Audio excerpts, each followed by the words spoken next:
우리는 진리를 말하는 것이 어렵습니다. 진실을 말하는 것, 거짓말을 말하는 것 가운데 어느 것이 쉽고 어느 것이 어려울까요? 나름대로 사람들마다 차이가 있을 수 있겠지만 진리를 말하는 게 쉬울 것 같으면서도 사실은 그렇게 쉽지 않습니다. 진리를 말하는 것이 쉽지 않은 이유가 무엇일까요?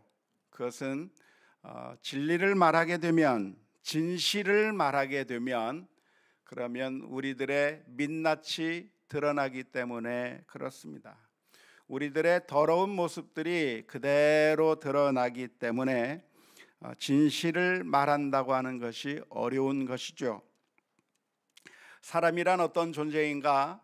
성경의 가르침에 의하면 사람은 철저하게 타락한 존재입니다.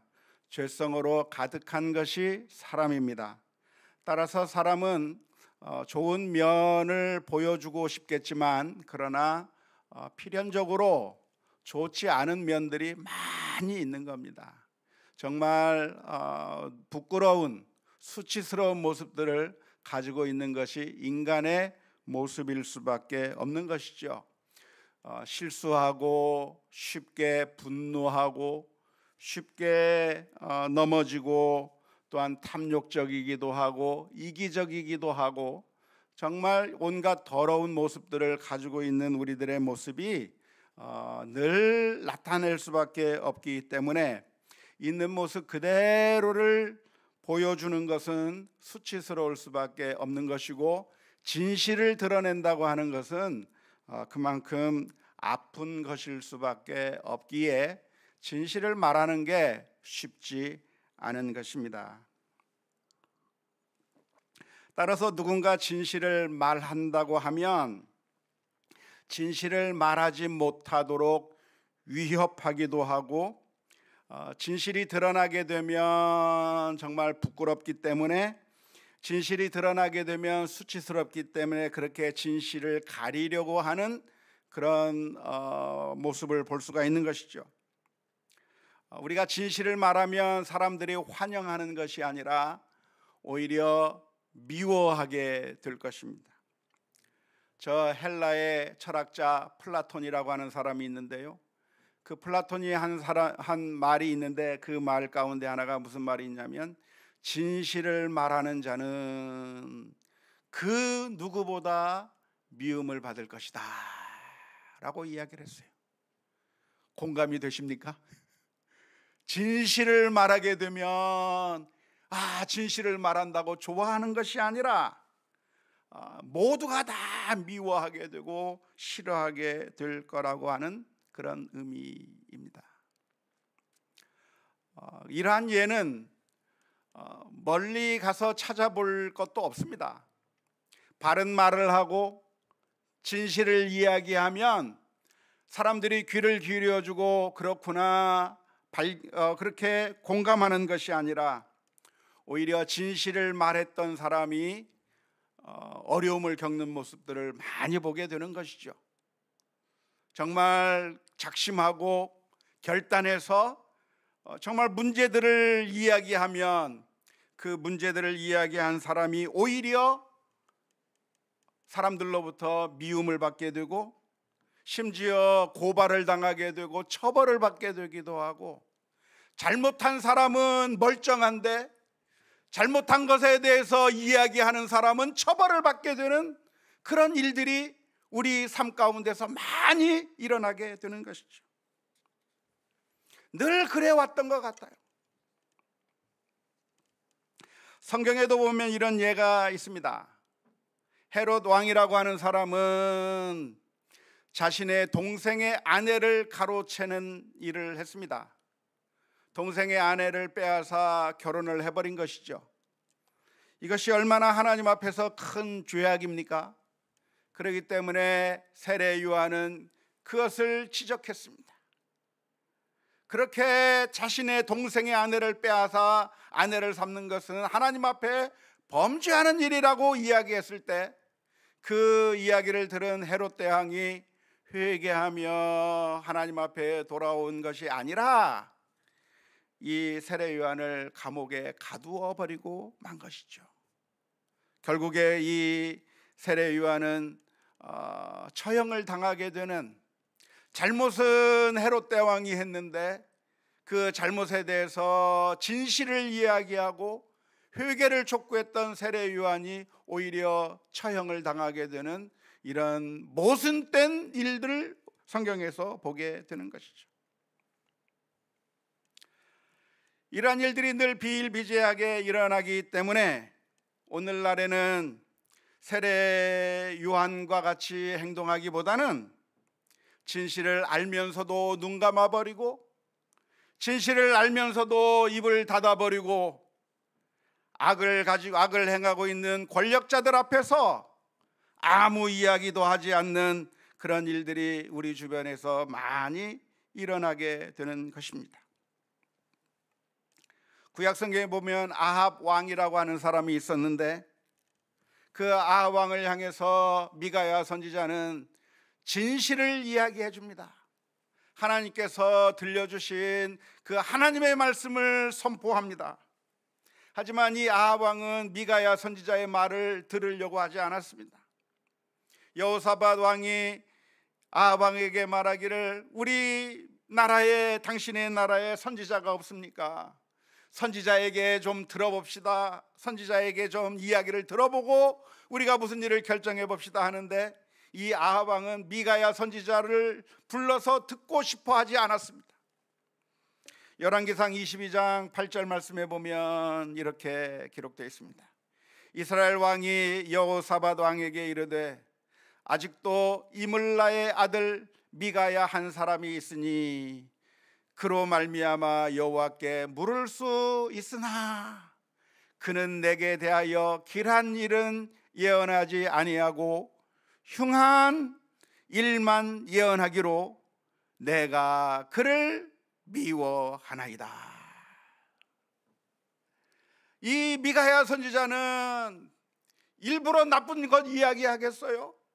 일부러 좋은 일이 있는데도 나쁜 이야기만 하겠어요? 그게 아니라 하나님께서 들려주신 것을 말하는 것이고, 하나님께서 말하라고 하는 것을 말하는 것이기 때문에 진리를 이야기하고 사실을 이야기하는 것인데, 사실을 이야기하면 그 이야기에 귀를 기울이고 하나님의 말씀에 귀를 기울이는 것이 아니라 그 미가야 선지자를 미워하는 것이죠. 왜 나에게 나쁜 예언만 하느냐, 왜 나에 대해서 좋지 않은 이야기만 하느냐 하면서 진실을 말하고 있는 사람을 인정해 주는 것이 아니라 미워하는 모습이 아합 왕에게서 있었던 것이고요. 이번에도 전쟁에 나가면 죽게 될 것이라고 하는 그런 예언을 하게 되자 아합 왕은 이 미가야 선지자를 감옥에 쳐넣어 버렸다고 하는 이야기가 열왕기상 22장의 말씀 가운데 기록되어 있습니다. 하지만 오늘 읽은 성경 말씀은 무슨 말씀을 하고 있습니까? 잠언서 12장 17절 말씀에 진리를 말하는 자는 의를 나타내어도 거짓 증인은 속이는 말을 하느니라 라고 말씀하고 있습니다. 진리를 말해 주어야, 진실을 말해 주어야 의가 드러나게 된다. 참된 것을 이야기해 줘야, 사실을 이야기해 줘야, 진실을 이야기해 줘야 의가 이루어지게 되는 것이라고 말씀하고 있는 것입니다.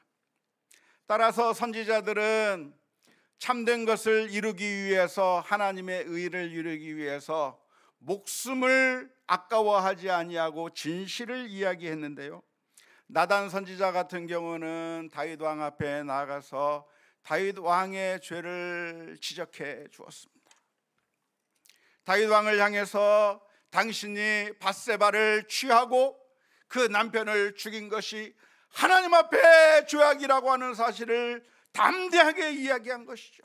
내가 죽으면 죽으리라 하고, 내가 이 진실을 말하다가 다윗이 나를 죽인다고 해도 나는 괜찮다고 말하면서 진실을 이야기하게 될 때, 놀랍게도 다윗은 그때 헤롯 대왕처럼 반응한 것이 아니라, 아합 왕처럼 반응한 것이 아니라, 다윗은 그 앞에 무릎을 꿇고 하나님 앞에 울부짖기 시작한 것이죠.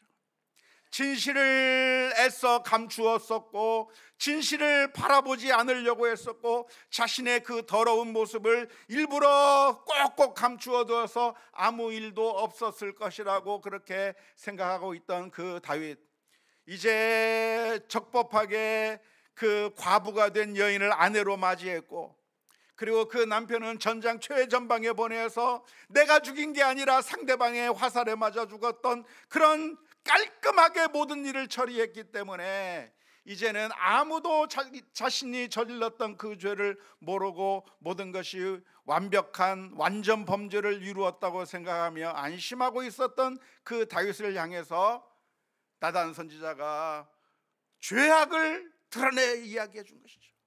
사실을 이야기해 준 것이죠. 그때 그 다윗은 자신의 죄를 바라보게 되면서 하나님 앞에 엎드리게 되었고, 사울처럼 망할 수도 있었던 그 다윗이 그 진실을 듣게 되었을 때에 회개하며 하나님 앞에 엎드릴 때, 그 파렴치한 죄를 저질렀던 그 다윗도 용서받게 되고 회복되게 되고, 그리고 의를 이루게 되는, 결과적으로 이제는 하나님께서 하나님의 용납함을 얻게 되는 그런 구원을 얻게 된 이야기를 우리는 성경에서 살펴볼 수가 있을 줄로 믿습니다. 에베소서 4장 15절 말씀에 보면 이런 말씀이 있습니다. 오직 사랑 안에서 참된 것을 하여 범사에 그에게까지 자랄지라, 그는 머리니 곧 그리스도라 라고 한국말 성경에 번역이 돼 있는데요,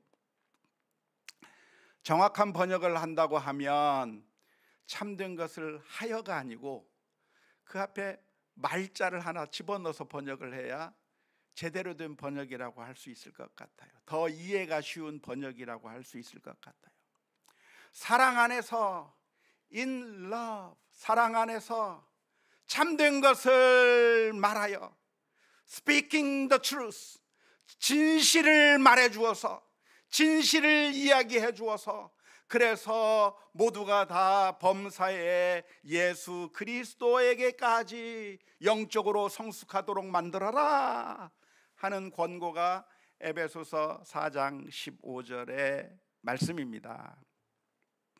이 말씀의 권고는 무엇입니까? 우리 성도들이 사랑하는 우리 성도들에게, 우리 가족들이 사랑하는 우리 가족들에게, 남편이 아내에게, 아내가 남편에게 진실을 서로 이야기해 줘야 된다 이 말이에요. 진실을 이야기해 주고, 진실을 이야기하는데 어떻게 진실을 이야기해 두는가? 사랑으로 진실을 이야기해 주라는 겁니다. 정죄하는 태도로 진실을 이야기하는 것이 아니라, 책망하는 태도로 진실을 이야기하는 것이 아니라, 정말 사랑하는 마음으로, 지금 우리 남편이 이렇게 잘못된 길로 가면 안 되는데, 내 아내가 이렇게 잘못된 길로 가면 안 되는데, 우리 성도님이 이렇게 잘못된 길로 가면 안 되는데 안타까워하는 그런 마음을 가지고 사랑하는 마음으로 진실을 이야기해 주어서, 그래서 그 진실을 듣게 될 때 서로가 자신의 죄악을 버리고 잘못했던 것에서부터 돌이켜서 이제는 좀 더 거룩한 하나님께서 원하시는 그 성숙의 길로 걸어가게 만들어야 한다고 하는 것이 에베소서 4장 15절의 말씀의 의미입니다. 안타깝게도 우리들은 우리들의 허물을 잘 모릅니다. 마치 우리의 얼굴에 무엇인가 더러운 게 묻어 있어도 우리는 우리 자신의 얼굴을 볼 수가 없는 것처럼, 우리는 우리 자신의 영적인 그 잘못과 죄악들을 잘 모릅니다. 때로는 자신이 잘못을 저질렀음에도 불구하고 아무도 모를 것이라고 생각할 뿐만 아니라 스스로 자신을 속이는 것이죠. 괜찮아, 이건 아무 문제가 아니야, 이것은 할 수 있는 일이야, 이것은 내 권리야, 이것은 내가 누리지 못했던 것을 누리는 것을 다시 찾아오는 것이야. 내가 악을 행하고 있지만 우리 자신을 향해서 늘 그 악을 정당화하는 일들을 하는 것이죠. 우리들의 마음이라고 하는 것은, 양심이라고 하는 것은 늘 우리를 불편하게 만듭니다. 불편하게 만들기 때문에 내가 나쁜 짓을 쉽게 할 수가 없어요. 내가 악한 일을 그냥 마음대로 할 수가 없어요. 왜냐하면 우리의 양심이, 하나님께서 우리들의 마음 가운데 심어놓은 그 양심이 성령님께서 우리들의 마음 가운데 자꾸만 채찍질 하시기 때문에 우리가 함부로 악을 행할 수가 없어요. 그런데 어떻게 악을 행하는가? 우리들의 양심을 향해서 먼저 설득 작업을 하는 것이죠. 괜찮아, 네가 분노하는 것은 정당한 권리를 찾는 거야. 우리의 양심을 향해서 우리가 스스로 속이는 거예요. 우리가 우리를 속이면서 설득을 시키면서 네가 화내는 것은 나쁜 일이 아니라 이것은 정당한 거야, 네가 빼앗겼던 권리를 찾는 거야, 네가 가만히 있으면 너는 바보가 될 거야, 네가 이런 상황 가운데서 그냥 침묵하고 있으면 그러면 모든 것을 다 빼앗겨 버릴 거야. 그러니까 너의 권리를 찾는 정당방위인 것이고 정당하게 화를 내는 것이고 의로운 분노인 것이지, 이것은 괜찮은 것이라고 우리 자신을 스스로 속이고 있는 겁니다. 우리가 남의 것을 가져갈 때도 그냥 가져가지 않습니다. 이 정도는 가져갈 수 있는 거야, 이건 큰 거 아니야, 이거는 바늘에 불과해라고 그렇게 설명하면서 설득시키는 겁니다. 이 정도는 괜찮은 거라고 이야기를 하는 겁니다. 내가 이것을 가져갈 권리가 있다고까지 생각하게 만드는 겁니다. 그래서 우리가 우리 자신도 속이고 다른 사람도 속이기 때문에 사실 우리가 잘못을 하면서도 우리 잘못을 하고 있는 것을 알 것 같은데 사실은 우리가 망각해버리고 있는 겁니다. 잘 모르는 겁니다. 우리가 잘못하고 있으면서도 잘못하고 있는 것을 잘 모를 수밖에 없는 것이죠. 하지만 교회가 존재하는 이유가 무엇입니까? 가정이 존재하는 이유가 무엇입니까? 우리 주님께서 우리를 교회라고 하는 공동체로 불러주시고 또한 교회라고, 작은 교회라고 할 수 있는 가정으로 우리를 만들어 주시고 큰 가정이라고 할 수 있는 교회로 우리를 불러주신 이유가 무엇입니까? 우리 교회는 큰 가정과 같기 때문에 서로가 서로를 부를 때 형제님, 자매님 이렇게 부르잖아요. 우리 형, 동생 하면서, 누나, 동생 하면서 부르는 것과 마찬가지. 또 나이 드신 분한테는 할아버지 부르는 것과 마찬가지. 장로님이라고 하는 말이 할아버지란 말이에요. 할아버지. 헬라어로 장로라고 하는 말은 할아버지. 연세 많으신 분을 의미하는 거예요. 가정의 그 모습을 가지고 있는 우리 교회가 무엇을 하는 것인가? 서로에게 거울의 역할을 해주는 것이죠.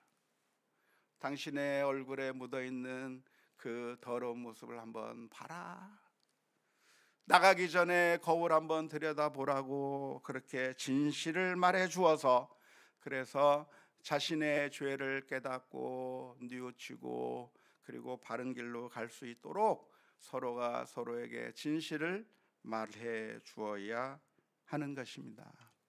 오해하지 마십시오. 그러니까 함부로 정죄해도 괜찮다고 하는 말이 아니고, 잘못한 것을 보면 무조건 그렇게 잘못에 대해서 지적해도 괜찮다고 하는 말씀이 아니고요.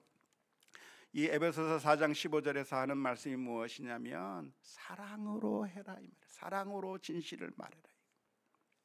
우리가 어떻게 이야기할 수 있겠는가? 빌립보서 2장 1절에서부터 8절 말씀에서 우리를 향해서 이렇게 권면해 주고 있는 것입니다. 그러므로 그리스도 안에 무슨 권면이나 사랑의 무슨 위로나 성령의 무슨 교제나 긍휼이나 자비가 있거든 마음을 같이하여 같은 사랑을 가지고 뜻을 합하며 한 마음을 품어 아무 일에든지 다툼이나 허용으로 하지 말고 오직 겸손한 마음으로 각각 자기보다 남을 낮게 여기고 각각 자기 일을 돌볼 뿐더러 또한 각각 다른 사람들의 일을 돌보아 나의 기쁨을 충만하게 하라.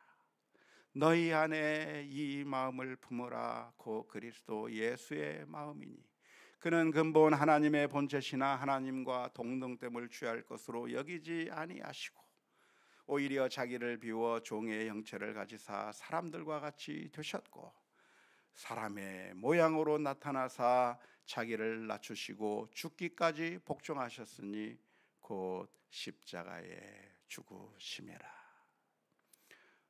누군가 잘못을 하고 있다고 한다면 바리새인들처럼 지적해버리고 책망해버리고 정죄하라는 게 아니라 예수 그리스도께서 우리들의 죄악의 모습을 보았을 때 저 높고 높은 보좌 위에서 하늘의 영광 버리시고 하나님의 형체를 버리시고 낮고 낮은 이 땅에 오셔서 우리를 위하여 십자가 위에서 피 흘려 주신 것처럼 사랑으로 겸손하게 회복시키기 위한 일들을 해야 한다고 말씀해주고 있는 것입니다.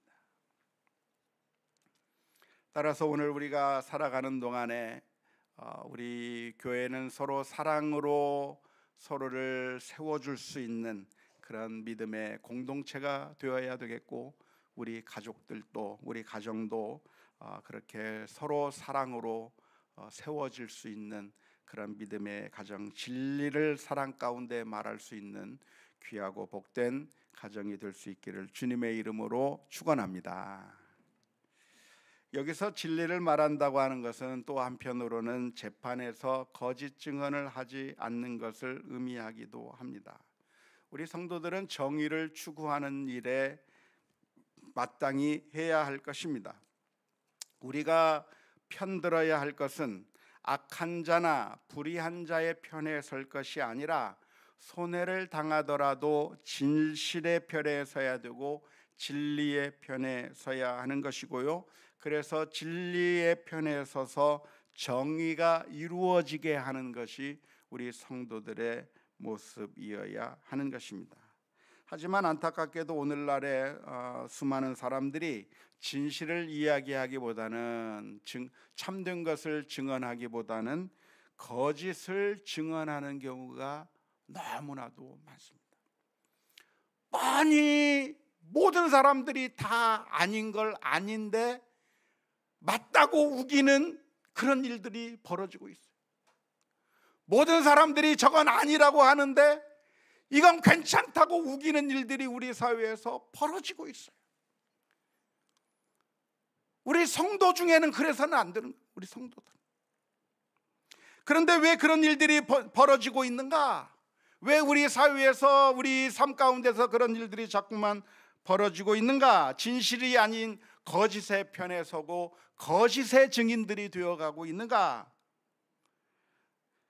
우리 사회가 모든 게 정치화 되어 버렸기 때문에 그렇습니다.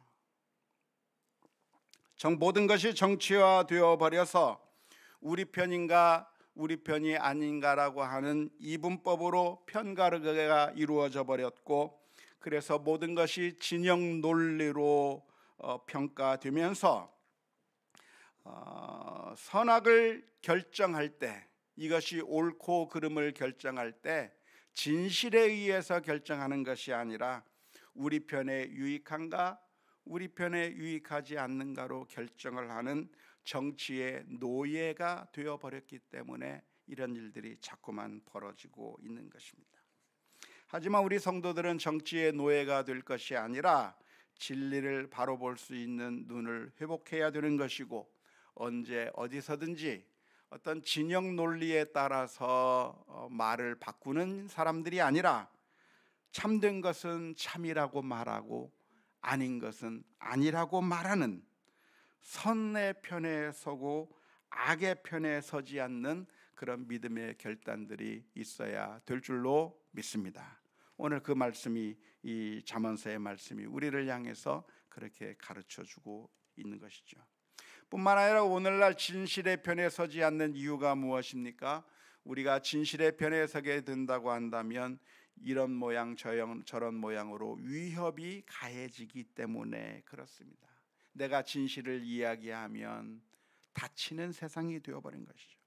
그래서 내 목숨을 부지하기 위해서, 먹고 살기 위해서 진실에 대해서 침묵해버리고 거짓의 편에 서야 하는 그런 일들이 많이 벌어지고 있습니다. 예수님의 재판정에서도 그런 일들이 일어났었죠. 제사장들과 권력자들이 선동해서 예수님에게 대하여 불리한 증언을 하라고 하는데 그 증언마저도 서로 맞지 않아서 재판이 잘 이루어지지 않을 정도로 그렇게 많은 사람들이 예수님에 대한 거짓 증인으로 나와서 결국 예수님을 십자가에 못 박게 되는 일들이 있었던 것을 기억하는데요. 원하기는 우리 성도님들은 참된 것을 말할 수 있는 그런 믿음의 결단들이 있을 수 있기를 주님의 이름으로 축원합니다. 우리가 직장 생활을 하면서 혹은 회사를 다니고 혹은 공무원을 하면서 때로는 우리로 하여금 거짓 증언을 하도록 강요받는 일이 있다고 한다면, 때로는 당근으로 때로는 채찍으로 우리를 그렇게 몰아간다고 할 때 기도하는 가운데 하나님께서 원하시는 거룩한 삶을 살게 해 주옵소서. 진리를 말하고 참된 편에 설 수 있는 믿음의 결단을 하게 해달라고 기도하며 나아가야 할 것입니다. 왜냐하면 우리가 거짓말을 하게 될 때는 선량한 피해자들이 양산되기 때문이고, 그러한 선량한 피해자들이 너무나도 큰 피해를 입게 될 것이기 때문에 우리는 진리의 편에 항상 서야 할 것입니다. 하지만 쉽지 않아요. 우리의 삶 전체가 휘둘릴 수 있을 것 같고, 우리가 하나님의 말씀대로 살아가는 것 자체가 어려워 보일 때가 너무나도 많습니다. 그래서 우리는 늘 넘어지기가 쉬운데, 그때마다 우리가 예수 그리스도의 십자가 앞에 나가야 하고, 우리를 위해서 피 흘려 주신 예수 그리스도 앞에서 날마다 겸손하게 또 진실하게 하나님의 뜻에 따라 살아갈 수 있게 해 주옵소서. 기도하며 나아가는 우리 모두가 다 될 수 있기를 주님의 이름으로 축원합니다.